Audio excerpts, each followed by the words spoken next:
La question elle a d'autant plus d'importance qu'aujourd'hui on se rend compte de cette évolution de la linéarité vers la circularité telle que vous le posez en termes de développement de l'économie circulaire.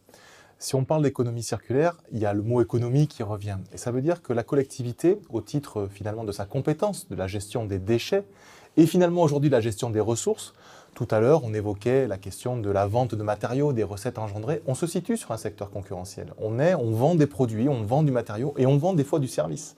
Donc là-dessus, la frontière devient très ténue entre le monde des collectivités et le monde de l'entreprise, quelque part. Donc il y a quand même des choses qui doivent être plutôt claires, ça crée des fois des discussions ou des interprétations différentes, où jusqu'où doit aller la collectivité au niveau de son service, est-ce qu'elle n'empiète pas trop sur des choses qui sont anticoncurrentielles ou qu'elle va sur le privé. Malgré tout, l'économie circulaire nous amène à intégrer ce monde économique et ce monde de l'entreprise. Non pas pour concurrencer le monde de l'entreprise, mais pour avoir notre place et jouer le rôle de facilitateur parfois, c'est-à-dire d'attirer des entreprises qui vont être en lien avec les activités qu'on va développer, de faciliter l'implantation d'entreprises qui vont, elles, avoir un rôle à jouer sur l'économie circulaire, le réemploi, le cas des ressourceries, ou une entreprise qui va avoir un projet de valorisation d'un certain nombre de produits et qui peut être intéressant sur un territoire. Et c'est là où on s'aperçoit du lien qu'il va y avoir entre le déchet, qui paraît un produit dont on ne veut pas avoir et dont on veut se débarrasser, et finalement le monde économique. C'est vraiment cette transformation.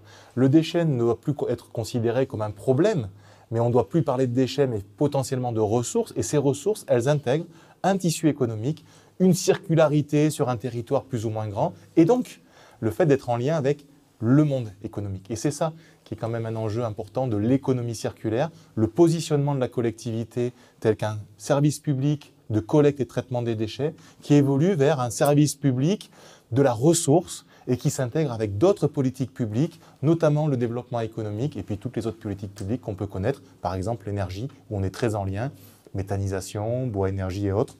Donc il y a plein de ramifications qui s'ouvrent vers les autres politiques publiques ou les secteurs d'activité économique.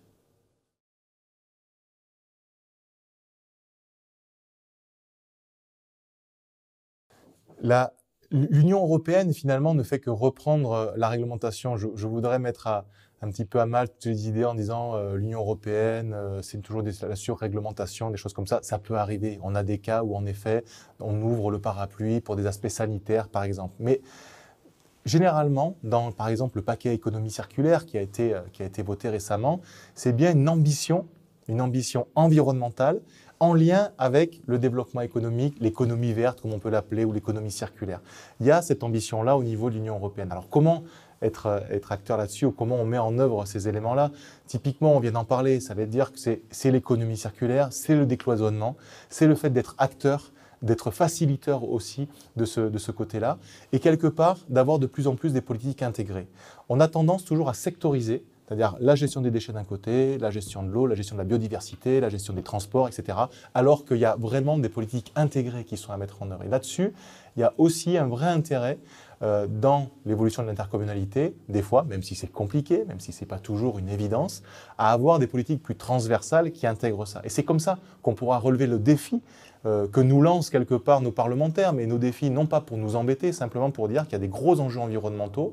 On parlait des plastiques au niveau de la mer, on a une façade maritime qui est extrêmement importante en France, et bien on se rend compte que des plastiques, il y en a partout aujourd'hui. Qu'est-ce qu'on fait face à ça? Donc là-dessus, on doit s'engager, forcément, et ce paquet économie circulaire et la traduction qui est la nôtre en France via la loi de transition énergétique et les plans régionaux qu'on a évoqués, c'est de pouvoir relever ce défi, décloisonner, et s'engager quelque part au-delà du monde des déchets, mais bien dans le monde de la ressource pour faciliter le développement d'initiatives, qu'elles soient publiques ou privées d'ailleurs.